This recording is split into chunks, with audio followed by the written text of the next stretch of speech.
নতুন বছরের শুরুতেই ঘটে গেল একটি বিধ্বংসী ভূমিকম্প, একটি আর্থকুয়েক।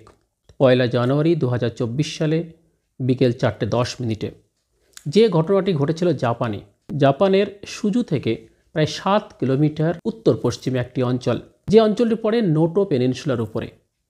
সেখানেই ঘটে গেল একটি তীব্র ভূমিকম্প, যা রিক্টার স্কেলে মাত্রা হলো 7.6 এবং সঙ্গে সঙ্গে একটি জলোচ্ছ্বাস। তাতে 57 জন লোকের মৃত্যু ঘটল।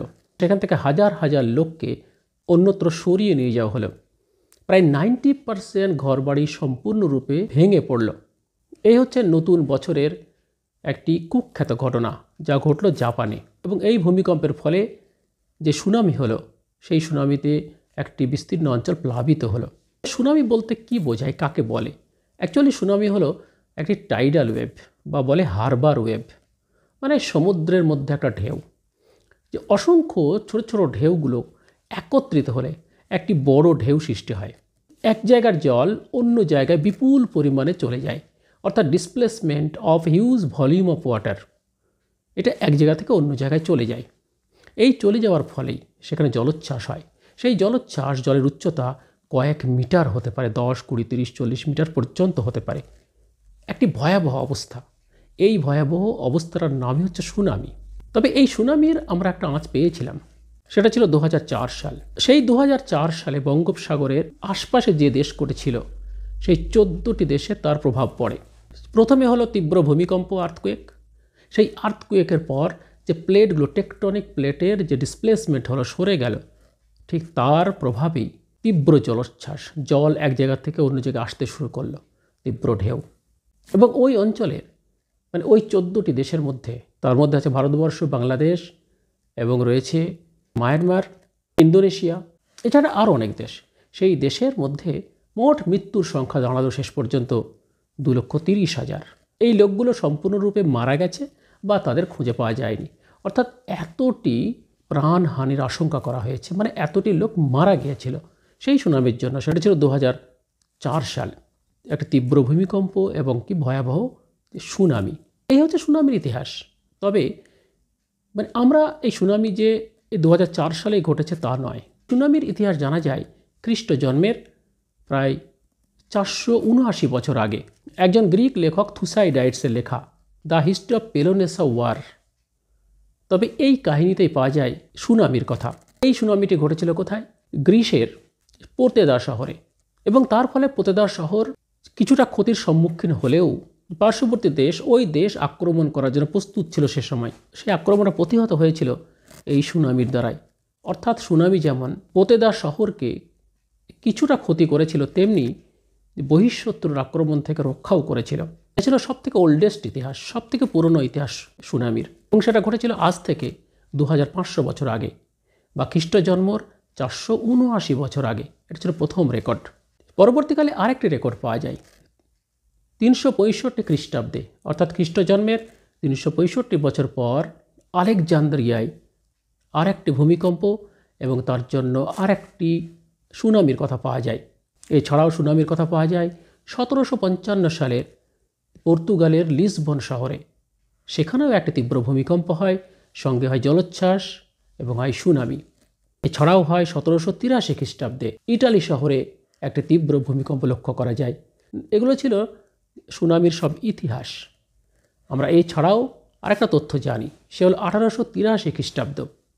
সুমাত্রা এবং জাভার মধ্যবর্তী অঞ্চল, যেটা পড়ে ইন্দোনেশিয়ার মধ্যে, সেই অঞ্চলে রয়েছে মাউন্ট ক্রাকাটোয়া, একটি অ্যাক্টিভ ভলক্যানো, একটি সক্রিয় আগ্নেয়গিরি। সেই আগ্নেয়গিরির অগ্ন্যুৎপাতের ফলে ওই এলাকায় ভূমিকম্প হয় এবং সেখানে হয় তীব্র জলোচ্ছ্বাস, যাকে আমরা সুনামি বলছি। এই সুনামির কারণে সেই অঞ্চলে, অর্থাৎ ওই ইন্দোনেশিয়ায়, ওই সুমাত্রা অঞ্চলে প্রায় 2000 লোকের মৃত্যু ঘটে। সেটা ছিল 1883 খ্রিস্টাব্দ। এখানেই শেষ নয়। 1908 সালে ইটালির সিসিলিতে একটি ভূমিকম্প হয়। সেই ভূমিকম্পে মোট মৃত্যুর সংখ্যা হয় 1,23,000। 2004 সালের মৃত্যু যেখানে ছিল 2,30,000, সেখানে 1908 সালের সিসিলির ভূমিকম্পে মৃত্যুর সংখ্যা হয় 1,23,000। তবে এই ভূমিকম্প শুধু যে প্রাকৃতিক কারণে হয় তাই নয়, এটা বিভিন্ন কারণেই হতে পারে। সেই কারণগুলোর মধ্যে কিছু আছে অগ্নুৎপাত, যাকে আমরা বলি কি ভলক্যানো। সেই ভলক্যানো ইরাপশনের ফলে হতে পারে, বা হতে পারে কোনো জায়গায় একটা মেটিওর পড়ল, একটা বিশাল ধূমকেতু। পৃথিবীর যে কোনো জায়গায় পড়তে পারে। পৃথিবীর যে কোনো জায়গায় একটা বিশাল ধূমকেতু যদি আছড়ে পড়ে, তাহলে সেই জায়গা তীব্র ভূমিকম্প হতে পারে, টেকটনিক প্লেট নড়ে যেতে পারে, এবং তার জন্য সুনামি বা জলোচ্ছ্বাস হতে পারে। ঠিক এইরকমই একটি জলোচ্ছ্বাস 1979 সালে জাপানের নাগাসাকি শহরে হয়েছিল। এছাড়াও ভূমিকম্প হতে পারে ল্যান্ডস্লাইডের কারণে, বিরাট ভূমিধসের কারণে। এরকম একটি ভূমিধসের কাহিনী আমরা জানি, সেটা হচ্ছে যে 1963 সালের ইটালিতে একটি মেগা সুনামি হয়। সেই মেগা সুনামিতে কয়েক হাজার লোকের মৃত্যু ঘটে। এটা ছিল ল্যান্ডস্লাইডের কারণে, মানে জাস্ট একটি ভূমিধসের কারণে। এছাড়াও কিন্তু হতে পারে যে বিশেষ কারণ, তার মধ্যে হচ্ছে ম্যানমেড কারণ, মনুষ্যসৃষ্ট কারণ। তো মানুষ কি করে এইরকম সুনামি ঘটাতে পারে? তো তার কারণ হিসেবে বলা যায়, যদি কোথাও কোনো নিউক্লিয়ার বিস্ফোরণ ঘটানো হয়, সমুদ্রের তলদেশে হতে পারে। একটা তীব্র নিউক্লিয়ার বিস্ফোরণ ঘটালে তার জন্য জলোচ্ছ্বাস হয়, তার জন্য সুনামি হয়। সুনামি হলো তীব্র জলোচ্ছ্বাস। সেই সুনামি মাপার একটা ম্যাথমেটিক্যাল একটা ইন্ডেক্স রয়েছে। এই সুনামির মাপার ইন্ডেক্স হলো I = 1/2 log2h। তবে এইচটা হচ্ছে হাইট অফ ওয়াটার, জল কতটা উচ্চতে উঠল, সেই জলের উচ্চতা পরিমাপ করে ওই ফর্মুলায় বসিয়ে দিলে সেখানে সুনামির ইন্ডেক্সটা পাওয়া যায়। তবে যাই হোক, সুনামি মানুষের ধ্বংস নিয়ে আসে। এই হলো সুনামির একটি ছোট্ট ইতিহাস। তবে এই সুনামি নিয়ে আমাদের 2024 শুরু হলো।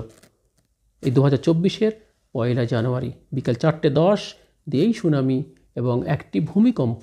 তবে পৃথিবীর যে কোনো জায়গায় এরকম হতে পারে। সবথেকে ভূমিকম্প প্রবণ যে অঞ্চল হিসাবে যাকে আমরা চিনি, সে হচ্ছে জাপান, ইন্দোনেশিয়া, ইটালি, সিসিলি অঞ্চল। যে অঞ্চলে যে কোনো সময় এরকম ভূমিকম্প হতে পারে এবং সুনামি হতে পারে।